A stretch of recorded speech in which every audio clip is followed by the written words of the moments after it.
ദളിത് യുവതിയെ പീഡിപ്പിച്ച പാലക്കാട് നഗരസഭയിലെ കോൺഗ്രസ് കൗൺസിലർ പ്രക്ഷോഭിനെതിരെ തെളിവുകൾ ശേഖരിച്ച പോലീസ്. വിഷയത്തിൽ ദേശീയ വനിതാ കമ്മീഷൻ DGPയോട് റിപ്പോർട്ട് തേടി. ഒളിവിൽ പോയ പ്രക്ഷോഭിനെ പിടികൂടാനുള്ള തീവ്ര ശ്രമത്തിലാണ് പോലീസ്.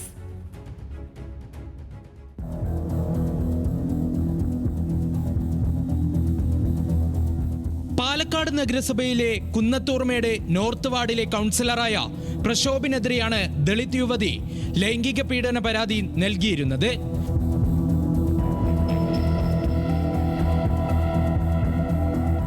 ജോലി വാഗ്ദാനം ചെയ്ത് പീഡിപ്പിച്ചെന്നാണ് യുവതിയുടെ മൊഴി. ഇതിനകം പ്രക്ഷോഭിനെതിരായ തെളിവ് ശേഖരണം പോലീസ് ആരംഭിച്ചിരുന്നു. ഡിജിറ്റൽ തെളിവുകളാണ് ആദ്യഘട്ടത്തിൽ പോലീസ് ശേഖരിച്ചത്. പ്രക്ഷോഭിന്റെ മൊബൈൽ ഫോൺ രേഖകൾ പോലീസ് ശേഖരിച്ചു കഴിഞ്ഞു.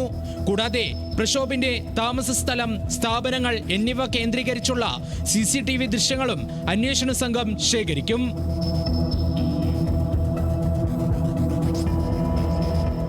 യുവതി പോലീസിൽ പരാതി നൽകിയതിന് പിന്നാലെ പ്രക്ഷോഭ് ഒളിവിൽ പോയിരുന്നു.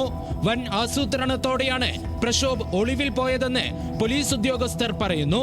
പ്രക്ഷോഭിനെ പിടികൂടാൻ തമിഴ്നാട് കേന്ദ്രീകരിച്ചും അന്വേഷണം വ്യാപിപ്പിച്ചു. ഇയാൾക്കെതിരെ ജാമ്യമില്ലാ വകുപ്പുകളാണ് ചുമത്തിയിരിക്കുന്നത്.